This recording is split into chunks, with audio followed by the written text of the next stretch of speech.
अस्सलाम वालेकुम दोस्तों की हाल चाल ने जनाब। तुसी वेखदे पे हो अपना देश पंजाब टीवी ते मैं तुहाडा मेज़बान मुहम्मद नदीम खरल। सब तो पहले अपने चैनल को करना है सबसक्राइब ते बैल आइकन ते क्लिक करना है कि अच्छी ते बेहतरीन वीडियो का नोटिफिकेशन हमेशा ही तरह वीरां नूं मिलता रहे तो वीर वेखते रहन। मियाँ परवेज़ डेयरी फार्म विजिट किया और नाल उन्होंने फार्म हाउस का भी नज़ारा तुहानूं करवाना है। शौक तो उन्होंने बड़े बड़े अरमुले ने और ये शौक मझां तो हट के बड़े बड़े महंगे कबूतरों के भी शदाई ने। मेरे सुनने च गल आई है कबूतर भी 4-4 लाख का लै लेंदे ने, बाकी अल्लाह दे सपुर्द है सारे मामले ने। कुक्कड़ भी चंगा वेखण तां लै लेंदे ने। शौक दी हद है। फार्म हाउस तुसीं आप वेख्या कितना खूबसूरत है और ये सारा कुछ कैमरे विच कैमरामैन दिखाएगा। आखिर ते जाके तुहानूं इन्हां दी कट्टियां दिखावांगे जिहड़ियां जोटियां जिन्हां नूं आंदे ने। और ये सारे दोस्त जिन्ने अहबाब आए स्पैशली जफर भाई उन्हां दे वड्डे भाई नाल चौधरी रियाज गुज्जर और साडे बुजुर्ग मियाँ परवेज़ पंजाब बायोगैस तो जनाब मोहम्मद तैयब साहब साडे साथी ने साडे नाल ही आए ने। अगेन शुक्रिया ए भाई सुरैकी भाई दा, ए भी सुरैकी चाचा ने साडे, ये जनाब मुल्तानिया का। जिन्ने दोस्त मुल्तान तो देखते हैं उन्होंने सारे दोस्तों का बेहद शुक्रिया। ये जनाब मियाँ परवेज़ को पहुँचे हैं और सुरैकी मैनू बोलनी नहीं आती, नहीं तो मैं इंशाल्लाह कड़ कड़ाका देवां। मैं बोलना पंजाबी तो पंजाबी जी है वो जनाब अपने मूँह अल्लाह के फजल नाल फबदी भी है और आप चंगी त्रुटि भी बोलने में भी है सुथरी। ये जनाब फार्म हाउस है, पूरा घर है, कैमरे ने दिखाया है पिछे जनाब पूरा उन्होंने घर और दोस्तों का बहन का इत्थे जिथे इंतजाम होंदा है वो नाल मज्जी।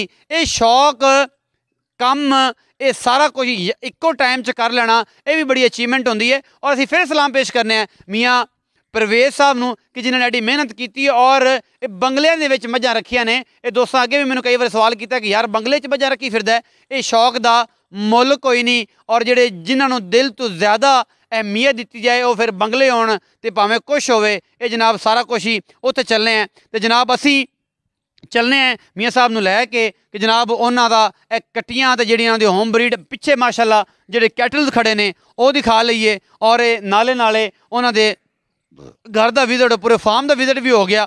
ये इन्हां दे बेहद मशकूर हैं असीं कि जनाब उन्होंने एडी मुहब्बत नाल नवाजिया और बड़ा कीमती टाइम उन्होंने होंदा है। उहदे विच सानूं शफकत की छोटे भतीजे ते कि जनाब बुलाया, वीरा कहण भाई कहण भतीजा कहण, ये उन्हां दी जनाब सवाबदीद है। और जिहड़ा भी रिश्ता रखना चाहन ये जनाब कट्टियां ने बड़ियां खूबसूरत ने। ये कट्टे भी ने मियाँ साहब इन्हां दे 3-4 कट्टे भी ने।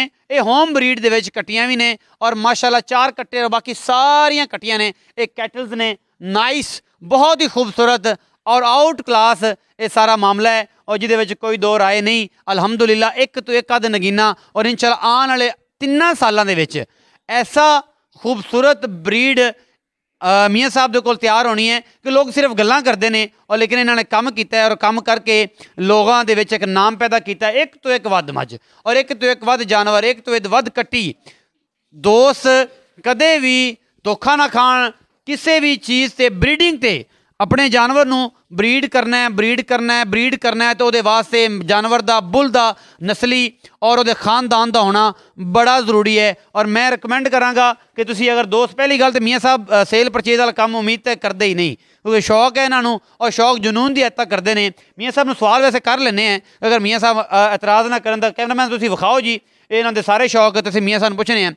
मियाँ साहब अगर कोई दोस्त ख्वाहिशमंद होवे जानवर लैण का तो फिर तुहाडा की हिसाब होएगा? सर ख्वाहिश होएगी तो फिर ख्वाहिश दी शौक सारे ने पूरी की साढ़े काम उत्ते ही होना। साडे मुर्शिद ने ते मुर्शिद ने ख्वाहिश सारे दी पूरी की सुने ना जी, तुसी भी करोगे ते अगर अपना जान बाहर चकदी तो क्यों नहीं करांगे जी? जान अगर किसी बाहर चक्की तो तुसी ख्वाहिश उन्हां दी क्यों जी जरूर पूरी करोगे। ए तुहाडा कहना है कि अगर किसी का कोई हिसाब लग्या किसी अगर किसी दी कमर ने बाहर चक्या तो तुसी जरूर इंशाअल्लाह उन्हां दी ख्वाहिश पूरी करोगे। अच्छा मियाँ साहब सारे जिन्हें साढ़ा शौक थोड़ा जिहा उत्ते थले करना है उन्होंने कुछ ना कुछ तो देना पेगा ना जी। कुछ ना कुछ तकलीफ करनी पेगी। तकलीफ होनी है करेगा तो इंशाअल्लाह उनका शौक भी पूरा तो हुण अज शौक ने थोड़ा तकलीफां दी ने साडी ओदे कोल अगे तकड़ी होनी है तकलीफ नहीं इंशाअल्लाह ये तकलीफ उन्नी तकलीफ आप नहीं देनी। और क्योंकि उन्होंने एक नाम कढ़िया है और बड़ा पाकिस्तान लैवल पर असी भी चाहते हैं कि इस तरीके नाल साडे भी भरावां दा जिन्हों को अच्छा माल है जिन्हों को अच्छे जानवर ने वो अपनी मेहनत अगर उन्होंने कम किया है तो उन्होंने सिला भी मिलना चाहिए और उन्होंने मिल भी रहा है। और नंबर जी दोस्त हमेशा कहते हैं कि जनाब नंबर नहीं होंदा। मियाँ परवेज़ साहब का नंबर स्क्रीन के उपर हर वीडियो के उत्ते ਹਰ ਸਕਰੀਨ ਦੇ ਉੱਤੇ ਮੀਆਂ ਪਰਵੇਜ਼ ਆਫ ਮੁਲਤਾਨ ਤੋਂ ਇਹ ਨੰਬਰ ਜਨਾਬ ਚੱਲਦਾ ਹੋਏਗਾ, ਤੁਸੀਂ ਉਹਨਾਂ ਨਾਲ ਰਾਬਤਾ ਕਰ ਸਕਦੇ ਹੋ। ਕੋਈ ਜਾਨਵਰ ਪਸੰਦ ਆਉਂਦਾ ਹੈ ਤੇ ਜਨਾਬ ਤੁਸੀਂ ਉਹਨਾਂ ਨਾਲ ਗੱਲ ਕਰ ਸਕਦੇ ਹੋ, ਬਾਕੀ ਉਹ ਗੱਲਾਂ ਮੀਆਂ ਸਾਹਿਬ ਤੁਹਾਨੂੰ ਖੁਦ ਕਰ ਲੈਂਦੇ। ਬਾਰੇ ਜੀ ਮੇਰੇ ਦੋਸਤ ਨੇ ਪਰੀ ਮਾਈ ਦੀ ਪਹਿਲੇ ਸੂਏ ਦੀ ਝੋਟੀ ਲੈ ਗਏ ਨੇ ਜੀ ਆਪਣਾ ਕੈਸਰ ਭੱਟੀ ਸਾਹਿਬ ਕਸੂਰ ਤੋਂ। ਅੱਲਾਹ ਤਾਲਾ ਉਹਨਾਂ ਨੂੰ ਸਬਰ ਦੇਵੇ। ਦੂਜਾ ਝੋਟੀ 32 ਕਿਲੋ ਦੁੱਧ ਤੋਲਿਆ ਉਹਨਾਂ ਨੇ ਉੱਥੇ ਜੀ ਆਪਣਾ ਕਸੂਰ, ਉਹਦਾ ਕੰਪੀਟੀਸ਼ਨ ਹੋਇਆ, ਠੀਕ ਹੈ ਨਾ ਜੀ। ਕੱਚੀ ਚੁਆਈ ਦਾ ਪੌਣੇ 16 ਕਿਲੋ ਦੁੱਧ ਤੋਲਿਆ ਜੀ। ਮੱਝ ਐਕਸਪਾਇਰ ਹੋ ਗਈ। ਮੇਰਾ ਬੇਟਾ ਹੈ, ਬੜਾ ਪਿਆਰਾ ਪੁੱਤਰ ਹੈ ਸਾਡਾ, ਮੇਰੇ ਕੋਲ ਬੁੱਲ ਵੀ ਲੈ ਗਿਆ, ਜ਼ਬਰਦਸਤੀ ਲੈ ਗਿਆ, ਕਹਿੰਦਾ ਚਾਚਾ ਜੀ ਮਾਲੀ ਵਾਸਤੇ ਲੈ ਕੇ ਜਾਣਾ ਜੀ। ਮਾਲੀ ਦੇ ਵਾਸਤੇ ਜਦੋਂ ਡਾਲੇ ਤੇ ਚੜਾ ਲਿਆ ਤੇ ਕਹਿੰਦਾ ਚਾਚਾ ਜੀ ਇਹ ਰੁਪਇਆ 3 ਲੱਖ ਦੇਣਾ ਤੇ ਅਸਲਾਮ ਵਾਲੇकुम। ਮੈਂ ਕਿ ਜਾ ਪੁੱਤਰ ਤੂੰ ਰਾਜ਼ੀ ਹੋ। ਤੇ ਰਾਤ ਉਹ ਦਿਨ ਮੇਰੀ ਗੱਲ ਹੋਈ, ਕਹਿੰਦਾ ਅੰਕਲ ਮਾਂ ਨੂੰ ਕੋਈ ਨਜ਼ਰ ਲੱਗੀ, ਮਾਂ ਦਾ ਦਿਲ ਫਟ ਗਿਆ ਜੀ। ਝੋਟੀ ਜੀ ਦੂਜੇ ਮੇਰੇ ਕੋਲ ਇੱਥੇ 14 ਕਿਲੋ ਦੁੱਧ ਕਰਦੀ ਰਹੀ ਜੀ ਆਮ ਗਵਾਲ ਵਿੱਚ, ਤੋਲ ਕੇ ਲੈ ਗਿਆ ਇੱਥੋਂ ਇੱਕ ਟਾਈਮ ਦਾ ਇੱਕ ਟਾਈਮ ਦਾ ਜੀ 14 ਕਿਲੋ ਇੱਕ ਟਾਈਮ ਦਾ। ਹਾਂਜੀ ਉੱਥੇ ਜਾ ਕੇ ਮੱਝ ਨੇ ਪੌਣੇ 16 ਕਿਤੇ ਬੋਸਟਨ ਲਾਇਆ, ਤਿਆਰੀ ਕੀਤੀ। ਮੱਝ ਪੌਣੇ 16 ਕਿਤੇ ਕੱਚੀ ਚੋਈ ਕੀਤੀ। ਫਿਰ ਉਹਨੇ 15 ਘੰਟੇ ਚੋਏ ਤੇ ਮੱਝ ਨੇ ਕੀਤਾ 17.5 ਕਿਲੋ। ਮੱਝ ਖਰਾਬ ਹੋਈ ਸੀ ਤੇ ਮੱਝ ਪਰਸੋਂ ਐਕਸਪਾਇਰ ਹੋਈ ਹੈ। ਬੜਾ ਅਫਸੋਸ ਹੋਇਆ ਪੁੱਤਰਾ ਸਾਡਾ। ਤੇ ਮੈਂ ਉਹਨੂੰ ਆਪਣਾ ਕੈਸਰ ਭੱਟੀ ਸਾਹਿਬ ਕਸੂਰ ਤੋਂ, ਕੈਸਰ ਭੱਟੀ ਕਸੂਰ ਤੋਂ ਉਹਨਾਂ ਦੀ ਮੱਝ ਤੇ ਮੈਂ ਮੈਸੇਜ ਦੇਣਾ ਚਾਹਣਾ ਮੇਰੇ ਪੁੱਤਰ ਹੈ ਤੇ ਪੁੱਤਰੋਂ ਨੇ ਕਿਹਾ ਤੁਹਾਡੀ ਉਮਰ ਦਾ ਜੀ। ਤੇ ਮੇਰੇ ਮੱਝਾਂ ਖੜੇ ਨੇ, ਜਿਹੜੀ ਮੱਝ ਉਹਨੂੰ ਚੰਗੀ ਲੱਗੇ ਹਾਜ਼ਰ ਹੈਗੀ, ਪਰੇਸ਼ਾਨ ਹੋਣ ਦੀ ਲੋੜ ਕੋਈ ਨਹੀਂ। ਥੈਂਕ ਯੂ ਸੋ ਮੱਚ। ਇਹ ਜਿਗਰ ਹੁੰਦਾ ਹੈ, ਇਹ ਬਰੀਡਰਾਂ ਦੀ ਇੱਕ ਬੜੀ ਗੱਲ ਹੁੰਦੀ ਹੈ। ਕੈਸਰ ਭਾਈ ਕੈਸਰ ਭੱਟੀ ਕਸੂਰ ਤੋਂ ਮੱਝ ਲੈ ਕੇ ਗਏ, ਮੱਝ ਐਕਸਪਾਇਰ ਹੋ ਗਈ ਉਹਨਾਂ ਦੀ। ਔਰ ਜਦੋਂ ਮੱਝ ਐਕਸਪਾਇਰ ਹੋਈ ਤੇ ਇੱਕ ਬੜੀ ਦਲੇਰੀ ਵਾਲੀ ਗੱਲ ਹੈ, ਬੜੀ ਮੁਹੱਬਤ ਵਾਲੀ ਗੱਲ ਹੈ, ਔਰ ਬੜਾ ਇੱਕ ਐਡਾ ਵੱਡਾ ਕੰਮ ਕਰ ਦਿੱਤਾ ਹੈ ਮੀਆਂ ਪਰਵੇਜ਼ ਸਾਹਿਬ ਨੇ ਕਿ ਅਗਰ ਜਿਹੜੀ ਮੱਝ ਉਹਨਾਂ ਦੀ ਐਕਸਪਾਇਰ ਹੋਈ ਹੈ ਤਾਂ ਮੇਰਾ ਪੁੱਤਰ ਹੈ ਕੈਸਰ ਭੱਟੀ, ਜਿਹੜੀ ਮੱਝ ਉਹਨੂੰ ਪਸੰਦ ਹੋਵੇ ਉਹ ਮੇਰੇ ਕੋਲ ਲਿਜਾ ਸਕਦਾ ਹੈ।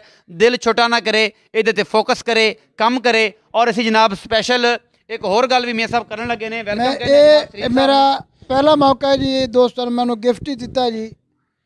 ਮੈਂ ਉਹਨੇ ਕਿਹਾ ਅੰਕਲ ਤੁਹਾਡੀ ਮੱਝ 20 ਲੱਖ ਦੀ ਹੈ, 30 ਲੱਖ ਦੀ ਆ, ਮੈਂ 8.5 ਲੱਖ ਰੁਪਏ ਦੇਣੇ, ਉਸ ਤੋਂ ਮੈਂ ਟੱਕਾ ਉੱਤੇ ਨਹੀਂ ਦੇਣਾ। ਮੈਂ ਕਿ ਪੁੱਤਰ ਕੋਈ ਤੂੰ ਪੈਸੇ ਵੀ ਨਾ ਦਾ, ਮੱਝ ਲੈ ਜਾ ਚੋਈ ਕਰਕੇ। ਉਹਨੇ ਕਹਿੰਦੇ ਅੰਕਲ ਮੈਂ ਲੈ ਜਾਣੀ ਮੱਝ। ਇਹ ਪਹਿਲੀ ਮੱਝ ਮੈਂ ਦਿੱਤੀ ਹੈ ਜੀ ਕੈਸਰ ਭੱਟੀ ਸਾਹਿਬ ਨੂੰ। 3 ਦਿਨ ਮੇਰੇ ਕੋਲ ਫੈਸਲਾਬਾਦ ਪੂਰੇ ਅਸੀਂ ਫਿਰੇ ਹਾਂ ਜੀ, ਮੇਰੇ ਨਾਲ ਸੀ ਪੂਰੇ ਆਪਣਾ ਪੂਰੇ ਫੈਸਲਾ। ਕਿਸੇ ਨੇ ਇਹ ਨਹੀਂ ਕਿਹਾ ਕਿ ਮੱਝ ਕੋਲ 22 ਕਿਲੋ ਦੁੱਧ ਤੱਕ ਮੱਝ ਲੈ ਜਾਓ। ਉੱਥੇ ਲੈ ਕੇ ਗਿਆ। ਅੱਲਾਹ ਤਾਲਾ ਉਹਨੂੰ ਸਬਰ ਦੇਵੇ ਜੀ। ਇਨਸਾਨ ਦੀ ਕਿ ਇਨਸਾਨ ਦਾ ਕੋਸ਼ਿਸ਼ ਕਰਦਾ ਤਾਂ ਬਾਕੀ ਤਾਂ ਕੁਛ ਨਹੀਂ ਹੋ ਸਕਦਾ ਨਾ ਜੀ। ਬਾਕੀ ਮਿਹਰਬਾਨੀ ਹੈ ਜਨਾਬ ਨਦੀਮ ਖਰਲ ਸਾਹਿਬ ਦੀ, ਕੈਮਰਾਮੈਨ ਸਾਹਿਬ ਦੀ, ਨਾਲ ਦੂਸਰੇ ਦੋਸਤ ਆਏ ਨੇ ਸਾਰੇ, ਪੀਰ ਸਲੀਮ ਸ਼ਾਹ ਸਾਹਿਬ ਵੀ ਆਏ ਨੇ। ਸਾਰੇ ਦੋਸਤਾਂ ਦੀ ਬੜੀ ਮਿਹਰਬਾਨੀ ਕਿ ਖਿਦਮਤ ਦਾ ਮੌਕਾ ਦਿੰਦੇ ਨੇ। ਥੈਂਕ ਯੂ ਸੋ ਮਚ ਜੀ। ਸਪੈਸ਼ਲੀ ਥੈਂਕਸ ਜਨਾਬ ਭਾਈ ਸਲੀਮ ਵੀ ਆ ਗਿਆ ਜੀ ਮਾਸ਼ਾਅੱਲਾ। ਇਹ ਸਾਡੇ ਜਿਗਰ ਨੇ ਜੀ, ਇਹਨਾਂ ਦਾ ਵੀ ਸ਼ੁਕਰੀਆ। ਇਹ ਵੀ ਆ ਗਏ। ਇਹ ਸਾਰੇ ਦੋਸਤਾਂ ਦਾ ਸ਼ੁਕਰੀਆ ਜਿਨ੍ਹਾਂ ਨੇ ਫੁੱਲ ਟਾਈਮ ਦਿੱਤਾ ਔਰ ਆਪਣੀਆਂ ਨਵਾਜ਼ਸ਼ਾਹ ਔਰ ਮੁਹੱਬਤਾਂ ਦੇ ਨਾਲ ਨਵਾਜ਼ਿਆ ਇਸ ਟੀਮ ਨੂੰ, ਇਸ ਆਪਣਾ ਦੇਸ਼ ਪੰਜਾਬ TV ਦੀ ਟੀਮ ਨੂੰ ਔਰ ਪੰਜਾਬ ਬਾਇਓਗੈਸ ਦੀ ਟੀਮ ਨੂੰ। ਇਹ ਨਵਾਜ਼ਨ ਦਾ ਬੇਹੱਦ ਸ਼ੁਕਰੀਆ। ਅਗਰ ਵੀਡੀਓ ਅੱਛੀ ਲੱਗੇ ਤਾਂ ਵੀਡੀਓ ਨੂੰ ਜ਼ਰੂਰ ਲਾਈਕ ਕਰਿਆ ਜੇ ਔਰ ਮੁਹੱਬਤਾਂ ਵੰਡਦੇ ਰਿਹਾ ਜੇ। ਆਪਣਾ ਬਹੁਤ ਸਾਰਾ ਖਿਆਲ ਰੱਖਿਆ ਜੇ। ਪਾਕਿਸਤਾਨ ਜ਼ਿੰਦਾਬਾਦ, ਪਾਕ ਆਰਮੀ ਜ਼ਿੰਦਾਬਾਦ।